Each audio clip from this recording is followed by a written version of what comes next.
قرآن پاک کو جب نازل کیا گیا تو ایسے پیریڈ میں نازل کیا گیا. دیکھیں آپ غور کریں انسانیت پر کہ جس قوم میں جو علوم جو فیلڈ میں ترقی کرتے تھے لوگ قومیں، اللہ نبیوں کو بھی اکارڈنگلی ویسے ہی بھیجتا تھا. یعنی ایسا نہیں کہ قوم و ملت کسی فیلڈ میں بہت زیادہ ترقی کر گئی ہے اور اللہ رب تبارک و تعالیٰ نے اس کے برخلاف کسی نبی کو دوسرے کمالات دے کر بھیجے، ایسا نہیں ہے. حضرت نوح علیہ السلام کا دور تھا، کارپینٹری کا آغاز ہو رہا تھا، لوگ لکڑی سے مصنوعات بنانے کی کوششوں میں لگے تھے. تو اللہ نے نوح کو ایک ایسا معجزہ عطا فرمایا کہ انہوں نے ایک جہاز بنایا جس میں ساری انسانیت نہیں بلکہ اللہ کی ساری مخلوق کو بٹھا لیا. حضرت داؤد علیہ السلام کا جب دور آیا تو سائنس نے اتنی ترقی کی تھی کہ لوہا دریافت کر لیا گیا تھا، آئرن اور جسے کہتے ہیں دیٹ واز ڈسکورڈ، اور اس کے ذریعے لوگ مصنوعات بنا رہے تھے، انسٹرومنٹس بنا رہے تھے، آلہ کار بنا رہے تھے. تو اللہ رب تبارک و تعالیٰ نے حضرت داؤد علیہ السلام کو ان کی قوم کے مطابق ایک معجزہ عطا فرمایا، اور یہ معجزہ یہ تھا کہ وہ پہاڑوں پر ہاتھ پھیر دیتے تو لوہا برآمد ہو جاتا، اور لوہے کو اگر ہاتھ میں پکڑ لیتے تو وہ موم کی طرح ہو جاتا، اور اسے جیسے چاہے اس کا رخ دے دیتے، اسے جیسے چاہے شیپ دیتے. لوگوں نے دیکھا کہ نہیں بھائی یہ تو عاجز کر دینے والی بات ہے، یہ انسان نہیں کر سکتا. جو سلیم الفطرت لوگ تھے جسے اللہ نے جن کے مقدر میں ہدایت لکھی تھی، انہوں نے داؤد علیہ السلام پر ایمان لایا اور اسلام قبول کیا. اس کے بعد دور بدلتے رہے، انسانوں نے ترقی کے راستے طے کرنا شروع کیے. حضرت موسیٰ علیہ السلام کا جب دور آیا تو جادو جسے میجک کہتے ہیں عروج پر تھا. ایسا جادو کہ دنیا نے کبھی سوچا بھی نہیں تھا. قرآن میں اللہ نے ان کے جادوگروں کا ذکر کیا سامری کے نام سے. جادوگروں کا جو سرغنہ تھا، ایسا جادو کرتے کہ لوگوں کی آنکھوں کے سامنے پریشان ہو جاتے، دنگ ہو جاتے کہ ایسا کیا ہو سکتا ہے، یہ پاسبلٹی ہے. تو اللہ رب تبارک و تعالیٰ نے حضرت موسیٰ علیہ السلام کو وہ معجزہ عطا فرمایا کہ ید بیضا عطا فرمایا، لکڑی پھینک دی تو اژدہا بن گیا. قرآن کہہ رہا ہے، یہ کوئی کسی کتاب کا نصاب نہیں، یہ قرآن مجید کے الفاظ ہیں. لکڑی پھینک دی موسیٰ نے، اژدہا بن گیا. سارے جادوگروں کے سانپوں کو اس نے نگل لیا، سارے جادوگر سجدے میں گر گئے. کہا کہ یہ انسان کے بس کی بات نہیں ہے. حضرت عیسیٰ علیہ السلام کا دور آیا دوستوں. عیسیٰ علیہ السلام کے دور میں میڈیکل سائنس نے بہت زیادہ ترقی کی. آپریشن سرجری جسے آپ آج سمجھتے ہیں، ہزاروں سال پہلے وہ پرفارم کی جانے لگی. تو حضرت عیسیٰ جب آئے تو لوگوں کو بڑا غرور تھا ان کی سائنٹیفک ڈسکوریز پر. وہ کہتے تھے کہ ہم سائنس میں اتنی ترقی کی ہے، میڈیکل سائنس میں، ہم جسے چاہے جیسے چاہے مریض کو اچھا کر سکتے ہیں. تو اللہ رب تبارک و تعالیٰ نے حضرت عیسیٰ علیہ السلام کو یہ معجزہ عطا فرمایا کہ مادر ذات اندھے کے سر پر ہاتھ پھیر دیتے تو نابینے کو بینائی آ جاتی، اندھے کو آنکھیں مل جاتی. یہ قرآن کہہ رہا ہے.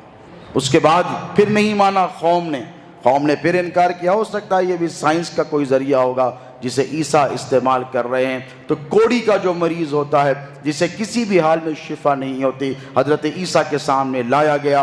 عیسیٰ علیہ السلام نے ہاتھ پھیرا تو جو کوڑی کا مریض تھا وہ شفا یاب ہو گیا. پھر بھی نہیں ماننے والوں نے نہیں مانا.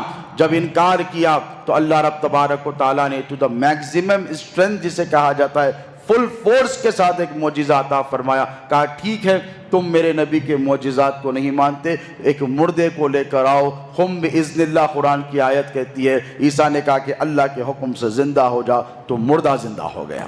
یہ حضرت عیسیٰ کو معجزہ عطا فرمایا. اب یہاں توجہ طلب یاد یہ ہے کہ میرے نبی کو اللہ نے کیا معجزہ عطا فرمایا اور کس دور میں عطا فرمایا.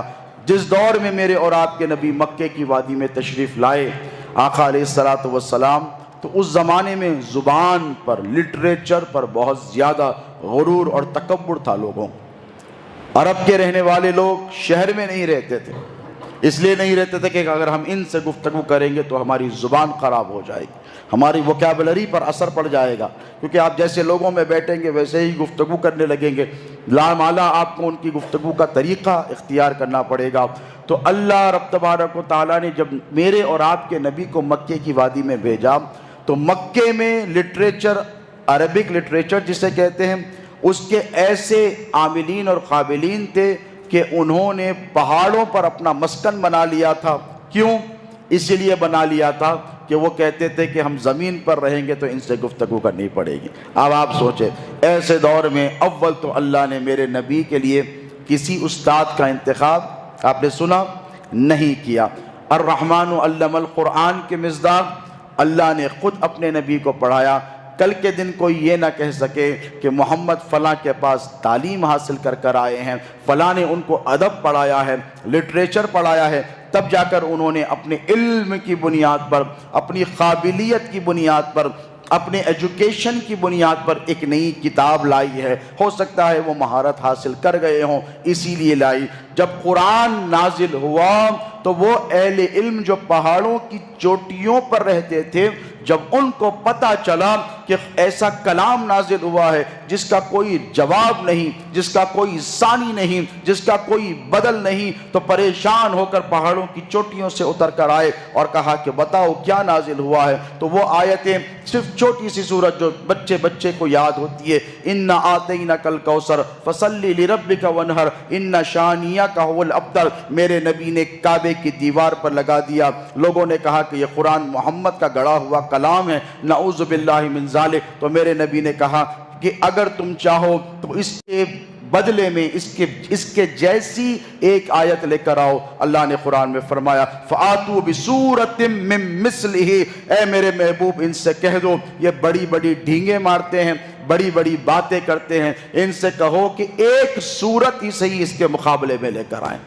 پہلے 10 کہی، 10 سورتیں، پھر اس میں تخفیف کی، کہا 10 نہیں لا سکتے، ایک لے کر آؤ۔ آج 1400 سال کا عرصہ گزر گیا ہے دوستو، ایک آیت کا جواب ساری انسانیت مل کر لے کر نہیں آ سکی، عاجز ہو گئے، پریشان ہو گئے۔